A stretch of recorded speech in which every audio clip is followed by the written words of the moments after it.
अस्सलाम वालेकुम स्टूडेंट्स, कैसे हैं आप सब। आई होप आप सब ठीक होंगे। Welcome back to my YouTube channel. Students, आज का हमारा लेक्चर है अबाउट चैप्टर 2 द मेजरमेंट।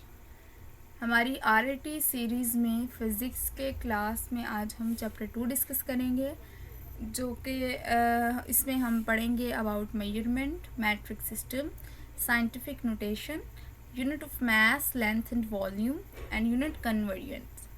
सो हमारे साथ बने रहिए और इंशाल्लाह इस लेक्चर के एंड तक आपके सारे कंसेप्ट क्लियर होंगे और आपको साथ साथ बताती चलूँगी कि इसमें से क्या इन कौन कौन से टॉपिक इम्पोर्टेंट है और इनमें से किन किन की सिर्फ डेफिनेशन करनी है और कौन सा लॉन्ग के लिए इम्पोर्टेंट है। स्टार्ट करने से पहले स्टूडेंट्स, अगर आप मेरे चैनल पर नए हैं तो चैनल को सब्सक्राइब करें, वीडियो को लाइक करें और आगे शेयर किया करें। और चलें स्टार्ट करते हैं। आज का जो टॉपिक है स्टार्ट हो रहा है वो यहाँ से। सबसे पहले है इंट्रोडक्शन का एक पैराग्राफ। इस पैराग्राफ के अंदर आपको सारा कुछ मिलेगा। मीन्स बेस क्वांटिटीज़ क्या होती हैं। एक्चुअल में पहले आपको बताती चलो फिजिकल क्वांटिटीज़ होती क्या हैं। All those measurable quantities are called physical quantities. सारी वो क्वांटिटीज़ जो मेजर हो सकती हैं उनको हम फिजिकल क्वांटिटीज़ कहते हैं। अगर आपको डेफिनेशन आती है तो आप इतनी सी लिखें, साथ में इसकी एग्जांपल देते। अब वो कह रहे हैं हम इनको मेजर एक्यूरेटली कैसे कर सकते हैं। हम इनके unit, mass, length, time, force, density, temperature, electric current, numerous other, इनको हम किस तरह मेजर कर सकते हैं। हमने इनको दो में कैटेगराइज किया। यहाँ पर अगर आप देखें तो यहाँ से आपको नज़र आएगा। वो कह रहे हैं कि हमने इन फिजिकल क्वांटिटीज़ को दो में डिवाइड कर दिया है। पहली है बेस क्वांटिटीज़, दूसरी है ड्राइव क्वांटिटीज़। बेस क्वांटिटीज़ जो होती हैं वो कह रहे हैं कि हमने देखा कि ड्राइव क्वांटिटीज़ जो है वो उनकी डेफिनेशन जो है वो are based on other physical quantities, के वो अदर फिजिकल क्वांटिटीज़ पर बेस होती हैं। ठीक है, यानी वेलोसिटी हो गया, ठीक है, एक्सेलरेशन हो गया, फोर्स हो गया, एक्सेट्रा, ये सारी हम ड्राइव क्वांटिटीज़ में देखते हैं। और लेकिन जो बेस क्वांटिटीज़ हैं वो डिफाइन नहीं होती अदर फिजिकल क्वांटिटीज़ की टर्म में।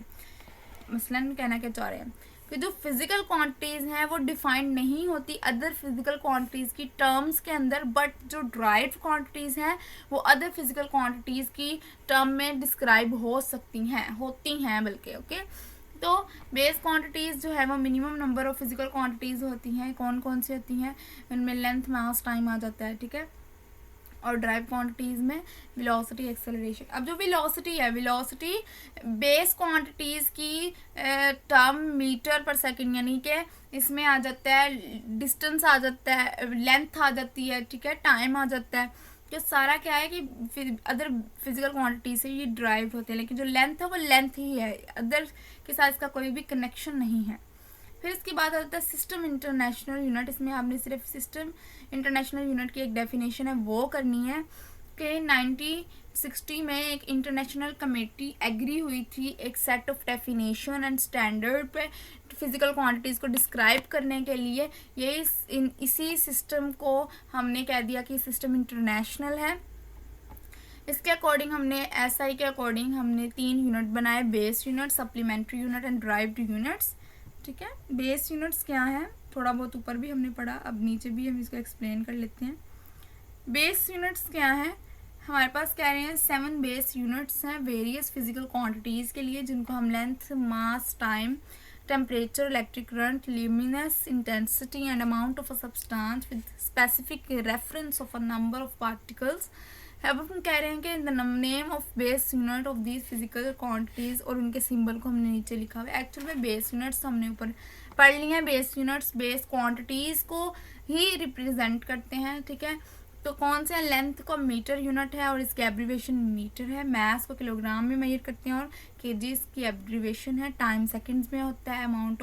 अमाउंट ऑफ सब्सटेंस मोल में होता है। टेम्परेचर केल्विन में होता है। इलेक्ट्रिक करंट एम्पियर में होता है और ल्यूमिनस इंटेंसिटी कैंडेला में होती है। ओके, फिर इसके बाद आती है सप्लीमेंट्री यूनिट्स। क्या होते हैं सप्लीमेंट्री यूनिट्स में आ जाती हैं the general conference on weight and measure has not classified certain units of the SI under either base unit और ड्राइव यूनिट, कि जब ये कमेटी थी जनरल रेफरेंस की, इसमें वेट और मेजरमेंट की जब हम क्लासीफाई कर रहे थे, तो हमें कुछ ऐसी चीज़ें थी, कुछ ऐसे यूनिट्स थे जो ना तो बेस थे ना ड्राइव थे, तो उनको हमने एक सेपरेटली बेस किया कि ये सप्लीमेंट्री यूनिट्स हैं। For the time being this class contain 2 unit, इसमें 2 यूनिट थी, यानी प्योरली ज्योमेट्रिकल क्वांटिटीज थी, विच एक था प्लेन एंगल और एक था सॉलिड एंगल।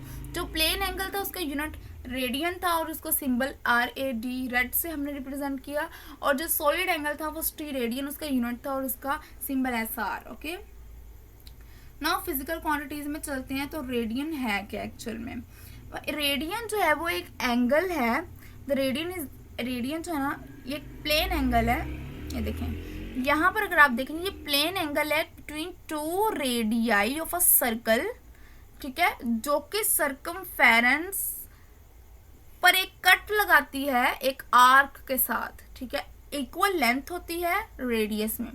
अगेन रिपीट कर रही हूँ कि जो रेडियन है एक सर्कल के अंदर, ये एक रेडियन जो है वो एक प्लेन एंगल है बिटवीन 2, ये एक रेडियन है, एक रेडियाई है, ये एक रेडियाई है, इन दोनों रेडियाई के दरमियान में जो कट हो रहा है, कह रहे हैं कि जो एंगल कट कर रहा है सर्कमफेरेंस को एक आर्क की वजह से, इतना सा हमने काट लिया, ठीक है, तो वो हमारे पास इक्वल इन लेंथ होगा रेडियस में। यहाँ से भी मैं अगर काट लूँ तो वो सिमिलर ही जाएगा, ठीक है, यहाँ से उधर को चला गया, चले खैर, ठीक है। ये कह रहे हैं कि the radian is a plane angle between 2 radii of a circle which cut off on the circumference of an arc equal in length of the distance. अब स्टीरेडियन क्या है?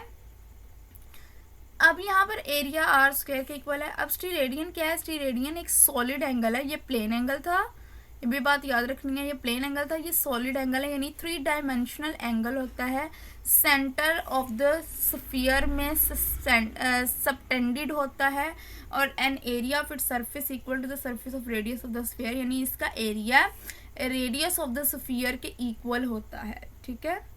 अभी हम एक डायग्राम देखेंगे, उससे आपको क्लियर हो जाएगा।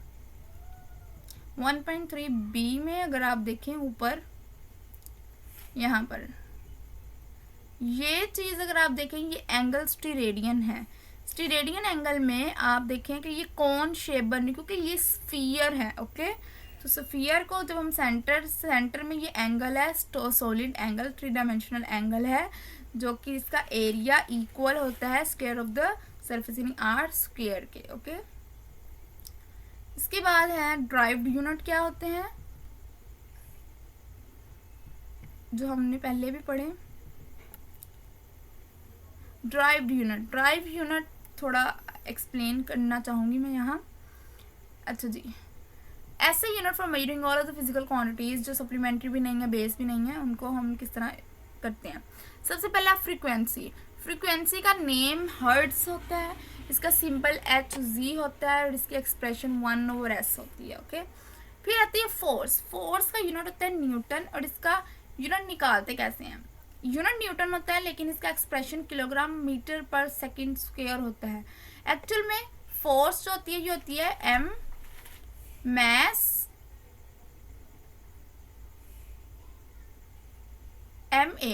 Into acceleration, okay. और जो एक्सेलरेशन होता है ना, मैं आपको यहाँ लिख के बता देती हूँ, यहाँ पर एक मिनट, जो F होता है ना फोर्स, वो इक्वल होता है मैस इनटू एक्सेलरेशन। तो मैस मल्टीप्लाई बाय एक्सेलरेशन जो होती है वो हमारे पास इक्वल होता है मीटर पर सेकंड स्क्वायर, ओके। तो मीटर पर सेकंड स्क्वायर ये हो जाएगा, यहाँ पर देखें ज़रा, मीटर पर सेकंड स्क्वायर एक्सेलरेशन का हो जाएगा, ये पहला मीटर था, फिर इसके बाद अगला मीटर पर सेकंड स्क्वायर आया हमारे पास,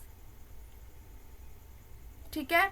और मैस हमारे पास पहले था, मैस का यूनिट kg है, तो ये हमारे पास बन गया किलोग्राम, इसका एक्सेलरेशन का मीटर पर सेकंड स्क्वायर, ओके। इसी तरह आगे है प्रेशर, स्ट्रेस, एनर्जी, वॉट, ये सबका मैं आपको निकालना बताऊंगी इंशाल्लाह नेक्स्ट लेक्चर के अंदर। मैं इन सब के आपको यूनिट निकालना बताऊंगी, ऐसे नहीं छोड़ेंगे हम इसको, क्योंकि पेपर में शॉर्ट क्वेश्चन आ जाता है। तो नेक्स्ट लेक्चर तक के लिए जज़ाकल्लाह, अल्लाह हाफिज़।